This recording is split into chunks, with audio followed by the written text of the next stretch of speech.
আমি যে এখন কথা বলছি শশী লজের বাড়ির যে বর্তমান যে প্রজন্ম আছে সেই প্রজন্মের সাথে আসলে আমি আজ যে মুহূর্তে এই বাড়িতে অবস্থান করছি তাদের একটা অনুষ্ঠান থাকার কারণে এই বাড়িতে আসলে কেউ নেই।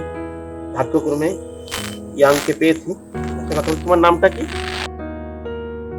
সুপ্রিয়া, আমি তুমি অনেক ইয়াং, তারপরও সুপ্রিয় তুমি কি করছো? আমি এখন পড়াশোনা করছি। কোথায় পড়াশোনা করছো? আশা ইউনিভার্সিটি। আশা ইউনিভার্সিটি। হ্যাঁ। পড়াশোনা শেষ তোমার? হ্যাঁ। ভবিষ্যৎ পরিকল্পনা কি করবে?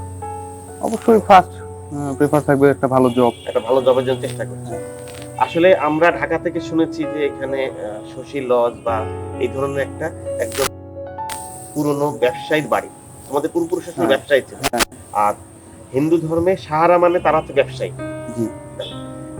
সেই থেকে তোমাদের এই পূর্বপুরুষরা ব্যবসা করতে বলে তোমাদের এরকম একটা বাড়ি হয়েছে। আচ্ছা, আমি শুনছি এই বাড়ি দুইটা বাড়ি আছে। এরকম কি দুইটা বাড়ি না একটা বাড়ি? দুইটা বাড়ি। আরেকটা বাড়ি কোন পাশে?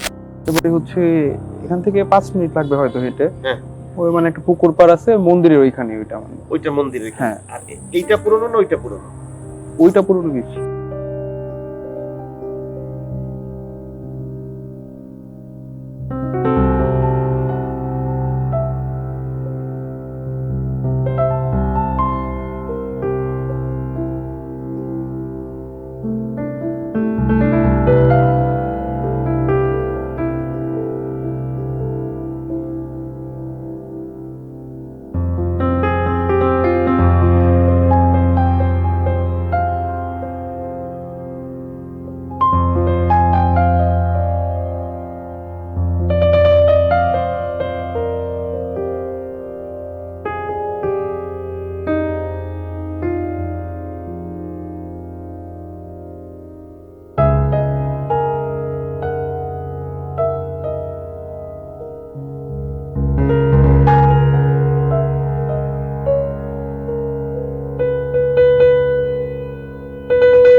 এই বাড়িটা যার হাতে করা সে তোমার এই বাড়িটা তৈরি হয়েছিল? আমার বাবার দাদু।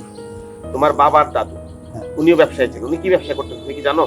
ওনাদের ওই যে সাভার বাজারে একসময় গদিঘর ছিল। গদিঘর পাইকারি থাকে না? কি ধরনের জিনিস বেচা কেনা?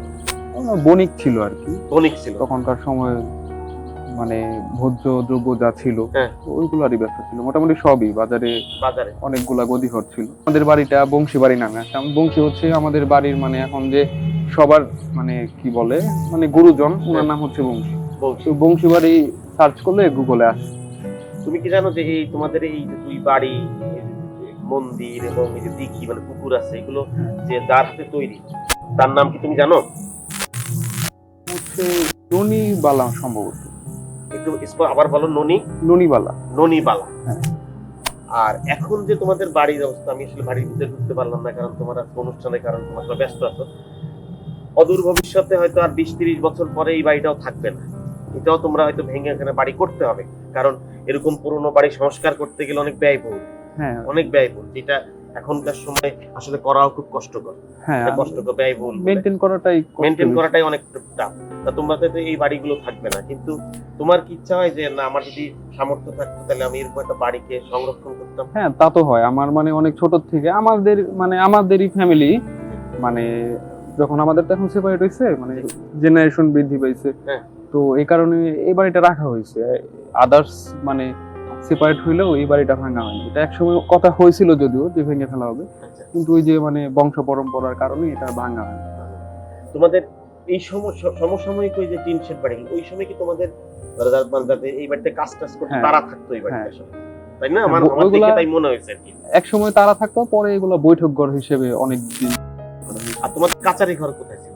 কাচারি ঘর ভিতরে পিছনে।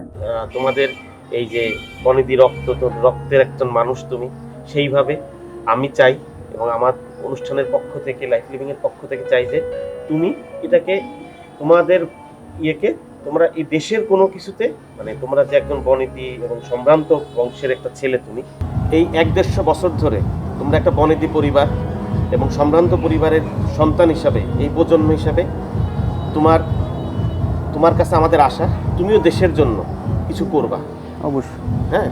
এবং তোমাকে অসংখ্য ধন্যবাদ, এবং লাইফ লিভিং এর পক্ষ থেকে তোমাকে অসংখ্য ধন্যবাদ। লাইফ লিভিংকে অসংখ্য ধন্যবাদ আমাদের বংশের ঐতিহ্য তুলে ধরার জন্য, সবাইকে জানানোর জন্য।